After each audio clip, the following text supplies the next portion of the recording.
Hello ಸ್ನೇಹಿತರೆ, welcome back to lucky lifestyle. ನಾನಿವತ್ತು ಸಿಂಪಲ್ಲಾಗಿ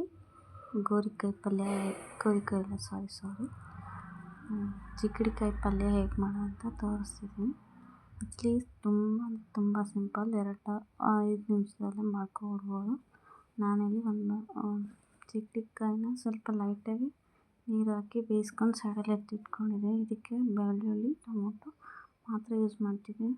ಈ ಒಂದು ಕಡಾಯಿ ಇಟ್ಟು ಸ್ವಲ್ಪ ಎಣ್ಣೆ ಹಾಕಿ 2ರಿಂದ 3 ಸ್ಪೂನ್ ಆಯಿಲ್ ಹಾಕಿ ಎಣ್ಣೆ ಕಾದ ನಂತರ ಇಲ್ಲಿ ಬೆಳ್ಳುಳ್ಳಿ ಹಾಕ್ಕೊತೀನಿ. ಬೆಳ್ಳುಳ್ಳಿ ಕಲರ್ ಚೇಂಜ್ ಆಗೋವರೆಗೂ ಮಿಕ್ಸ್ ಮಾಡಿಕೊಂಡು ನಂತರ ನಾನು ಕಟ್ ಮಾಡಿಟ್ಕೊಂಡಿರೋ ಟೊಮೆಟೊ ಕೂಡ ಹಾಕ್ಕೊಂಡು ಚೆನ್ನಾಗಿ ಮಿಕ್ಸ್ ಮಾಡ್ಕೊತಾಯಿದ್ದೀನಿ. ಅದು ಕೂಡ ಸಾಫ್ಟ್ ಆಗೋವರೆಗೂ ವೆಯ್ಟ್ ಮಾಡಬೇಕು. ಚೆನ್ನಾಗಿ ಮಿಕ್ಸ್ ಮಾಡ್ಕೋಬೇಕು. ಚೆನ್ನಾಗಿ ಮಿಕ್ಸ್ ಆಗಿ ಸಾಫ್ಟ್ ಆದ ನಂತರ ಇಲ್ಲಿ ಬೇಯಿಸಿಟ್ಕೊಂಡಿರೋ, ಅಂದರೆ ತುಂಬ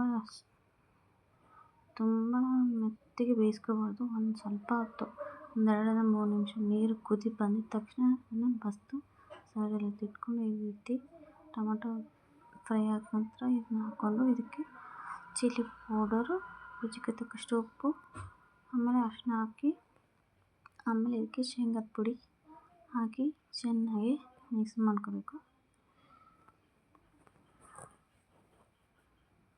ಚೆನ್ನಾಗಿ ಮಿಕ್ಸ್ ಮಾಡ್ಕೊಳ್ಳಿ. ಈ ಥರ ಎಲ್ಲ ಐಟಮು ಖಾರ, ಉಪ್ಪು, ಅರಿಶಿನ ಹಾಕಿದ ತಕ್ಷಣ ಮಿಕ್ಸ್ ಮಾಡ್ಕೋಬೇಕು. ಚೆನ್ನಾಗಿ ಮಿಕ್ಸ್ ಮಾಡಿ ಎಣ್ಣೆ ಬರೋವರೆಗೂ ಬಿಟ್ಕೋಬೇಕು. ಎಲ್ಲನೂ ಚೆನ್ನಾಗಿ ಮಿಕ್ಸ್ ಮಾಡಿ ನಾನು ಚಿಲ್ಲಿದು ಸ್ಪೂನ್ಸ್ ಇಲ್ಲ ಅಂತ ಹಂಗೆ ಹಾಕ್ಬಿಟ್ಟೆ. ಒಂದು 3 ಸ್ಪೂನು ಕಡಲೆಬೀಜ ಪೌಡರ್ ಆಯಿತು. ಈ ರೀತಿ ಫುಲ್ಲು ಎಣ್ಣೆ ಬಿಟ್ಕೊಂಡಿದೆ, ತಳಕ್ಕೆ ಹತ್ಕೊಂಡ್ಬಿಟ್ಟಿತ್ತು. ಚೆನ್ನಾಗಿ ಬಿಡಿಸ್ಕೊಂಡು ಮಿಕ್ಸ್ ಮಾಡಿಕೊಂಡು ಅದು ಮುಳುಗುವಷ್ಟು ನೀರು ಹಾಕಬೇಕು.